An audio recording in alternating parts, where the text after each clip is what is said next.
So welcome to my basement. I don't mean literally my basement. I mean my life as represented by this space that I'm in right now. Here's the deal. If you want something better, it automatically means where you're at really doesn't quite cut it. You want something better. And so a representation of that is our basement.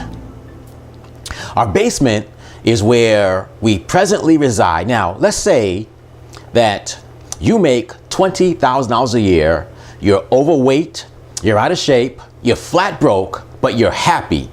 Well, then this is not where you are. You're not in your basement. Let's say you make $1 million a year. You're in shape, you're slim, you seem to have a lot going on, but you recognize there's so much more that you can accomplish.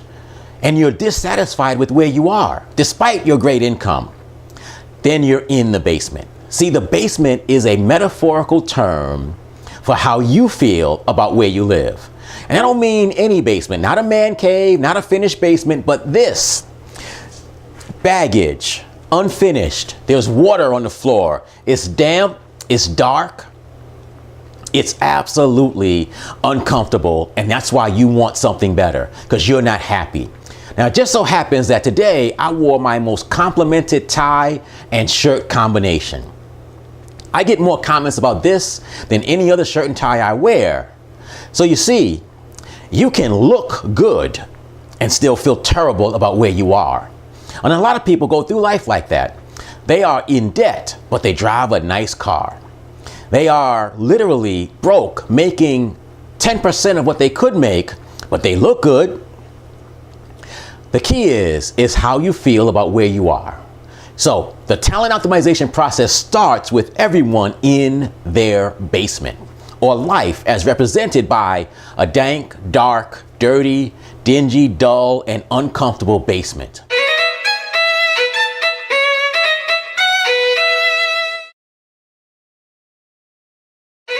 The first thing is our fears.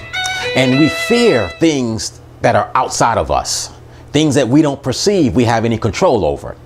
So a person who's afraid of spiders is afraid of something that exists outside of themselves. Someone who's afraid of heights is afraid of the height outside of themselves, what's going to happen hanging out someplace that they don't necessarily feel comfortable. Someone with the fear of rejection is afraid that if they ask for what they want, they're going to be told no in a mean and nasty way. Someone afraid of failure is afraid that they'll do something. They'll do everything they're supposed to do, but still have it not go well. So it's outside of them, outside of their control. The second thing that holds us back then is our doubts, which are basically what we fear within us. Our doubts are about us. Am I good enough to do this? Am I attractive enough? Am I the right race, the right gender, the right age, the right size, the right shape, the right whatever it is? If I doubt myself, I'm certainly not going to act with power. I'm not going to try to do these special things. But that's what a doubt is within us. Then we have these things called beliefs about the subject. Now, beliefs admittedly lead to doubts and fears, but I want to clarify, a belief is something that stops us from acting that we need to do to create success, but how we feel about it keeps us from doing it. So an example is, some people believe that in order to create wealth and to be wealthy and to be very, very successful, you have to be mean, evil, and steal from other people. I know it doesn't make a lot of sense to me, but there are people who honestly feel that way. There are others who believe people with money actually have more problems than people who are poor. You can hear people say, I wouldn't want money, I don't want those problems.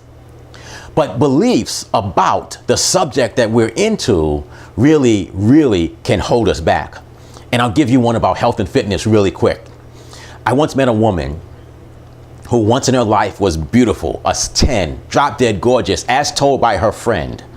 And one day a man broke her heart. And 6 months later, this woman was overweight. She was out of shape. She stopped doing her hair. She stopped wearing makeup. She started wearing the plainest clothes you could imagine, because a belief about what it means to be attractive affected her health and fitness. And I told that story before, and so many women have said, Mark, that same thing happened to me. So when people get hurt in other areas of their lives, they develop beliefs that may limit them in many other areas of their lives. So what does it mean to be your race, your age, your gender, your weight? Those beliefs may impact your ability to make money. They may impact your ability to get in and maintain good, healthy relationships, especially romantic ones. Or maybe your pain in romantic relationships is affecting your ability to make money, your ability to take care of your body. But those are beliefs, and they affect us in a number of ways. Then there's these things I call hesitations. We are on a journey from where we are to our something better. Now, let's change the journey. Let's say we want to go from here to the nearest star other than our sun. It's about 4 light years away. What fills the space between where we are on the Earth and that next star, or otherwise known as Alpha Centauri? 4 light years worth of space. And whether there's dark matter there or dark energy, whatever it is, that's there. So we are on a journey to something better. And what fills our space is the hesitation between successful acts that we take. So if it's making phone calls, if we make a phone call every 5 minutes, that 5-minute intervals create space between where we are and where we want to be. If the exercise is required for our success, and we exercise once a week, that's a week between getting the body we want from the body we already have. If we decide to spend a year all by ourselves, not talking to anyone, that's a year added to finding the right relationship with the right person. Now, sometimes those spaces are necessary, but for the most part, space is what fills. Time is what fills where we are to where we want to be. And I call that a hesitation when it's space that's useless and wasted. It's us hesitating on doing what we're supposed to be doing. Number 5 is something I call preferences. I can't think of anyone who wouldn't rather come home from a 4-hour day of work, sit on the couch and watch TV the rest of the evening while eating ice cream, cake, chicken wings, pizza, bonbons. You get the idea, right? Who wouldn't rather do that than come home from work, build your business part-time, eat a salad, eat well, read, study, rehearse, practice, and get ready? Preferences against what it takes to be successful slow you down. So if you prefer chicken wings and pizza over a healthy salad and chicken breast, that preference will keep you from reaching your destination. If you want to be financially wealthy, but you prefer and you act on spending money and borrowing money, that preference will cost you financially.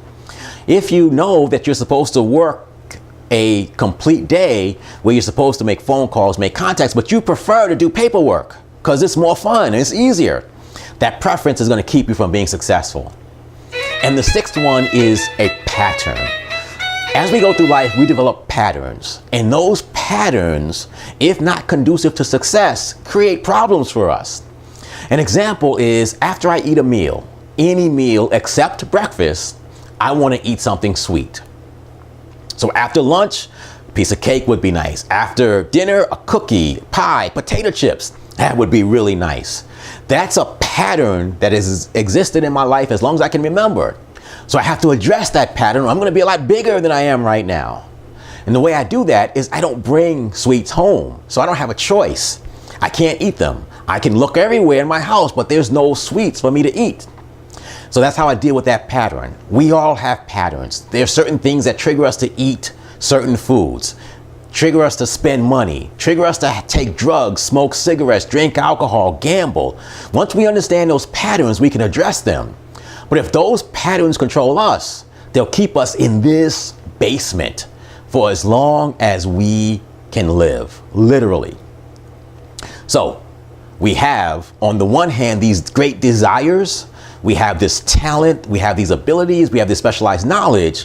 But on the other side, we've got these doubts, fears, preferences, hesitations, beliefs, and patterns. And literally, the two of them are at war. And they're at war for how we use our time, our energy, our hands, our mouth, our creativity, our money, how we eat our calories. That's the war that goes on within us. And the reason we are in our basement is because the bad guys, the fears, the doubts, are winning more wars than the good guys, the desire, the talent. Whoever wins the war determines how you use your time energy, and all the rest of those assets, which means if you're doing productive things that lead to success, good guys are winning. If you're procrastinating, if you're making excuses, if you're doing destructive things, then the bad guys are winning. And if you're in a basement, no matter how good you may look, today, if you're in a basement, it is because these guys are winning. And so the talent optimization process is about how we grow from our basement to our penthouse, where we get the something better we want. So in the next few videos, I'm going to teach you about the talent optimization process, the 8 levels of growth that we must go through to go from our basement to our penthouse. And then I'm going to explain to you the science of thought management. And thought management is about helping the bad guys become weaker, less prevalent in your life, and the good guys become stronger and more powerful in your life, so that these guys win more of the wars than these guys. And when that happens, you use your time more productively. You use your body and your mouth more powerfully. You use your energy and your creativity to solve problems instead of make excuses for why this problem can stop you. And you focus all of everything you have on being productive instead of destructive. And that's how you get out of your basement and you progress to the upper floors of the talent optimization process.